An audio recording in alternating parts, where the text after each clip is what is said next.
Este video es presentado por el Sistema Ciencia Garza Educativa de la Universidad Autónoma del Estado de Hidalgo. Para mayor información, visítanos en www.uaeh.edu.mx. Gracias por aprender. It is a pleasure to share with you that lecture with the main topic, Global Supply Chain Management. My name is Héctor Daniel Molina Ruiz from Autonomous University of Hidalgo by Higher Education School in a Bachelor of Industrial Engineering. Let's start with the topic. Actual importance of supply chain for organization is on the professional's focus due to the need of enterprises to give higher service level to their clients in a market share. Present lecture gives us a path to globally understand the supply chain scope. In the agenda, what do we have in the agenda? We will check first the global supply chain, following the procurement, manufacture, transport, distribution channels, and the conclusion. What is supply chain? According to supply chain management professionals, supply chain is the planning and management of procurement, transformation, logistics, and management. It also has a mention about the coordination and collaboration of four main stakeholders. The first one, the provider. Second one, the intermediary, what we call the middleman, logistic providers, and the clients. For the supply chain, it is also important to forecast in the supplying and also about the demand.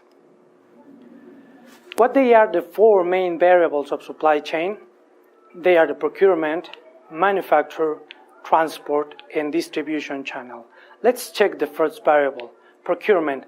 The procurement is the supplying of the needed inventory to find out the service level by each client, by our clients.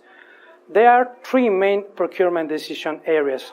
The first one is buy versus make, which means that if the organization find out that it's better to buy the product and to sell it to the market share instead of make it, that decision will be taken.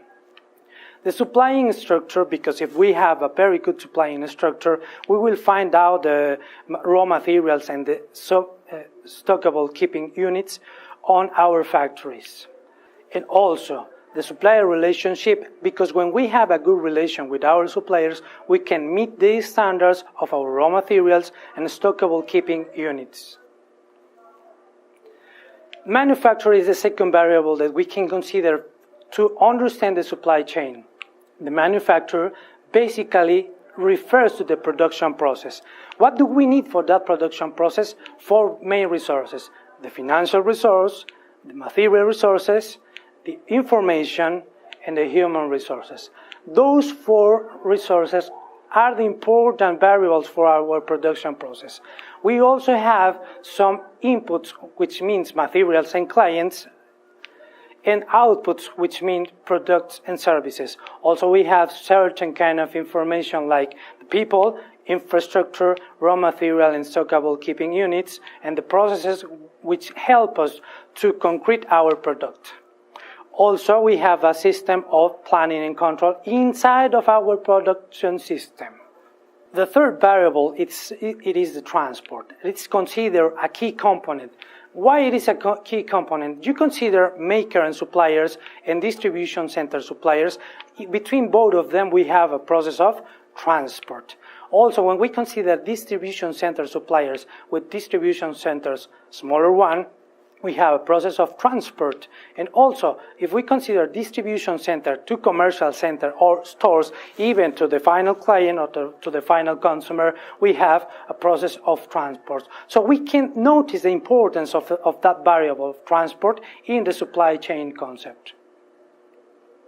We have two focus of transport. The primary distribution, it could be from factories to national distribution center or from national distribution center to regional distribution center. We also have to consider the secondary distribution, that it means that we have multiple deliveries from a regional distribution center to small stores, retailers, or maybe also to the client, directly to the client. The fourth variable that we can consider to understand supply chain is the distribution channels. What does it mean, the distribution channel? It is a set of organizations, what we call middlemen, linked to place the product or service available to use to put the product or service in the hands of the consumer or of a client.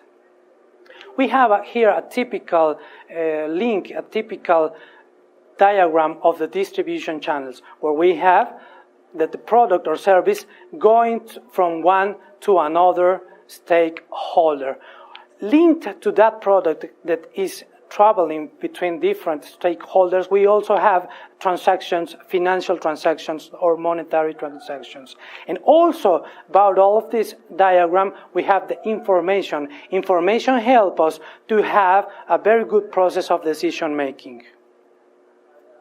As a conclusion, for organizations, it is very important to manage its supply chain process and activities in order to have a competitive advantage in the market share, creating the possibility to resemble in its market. And for your attention, thank you very much.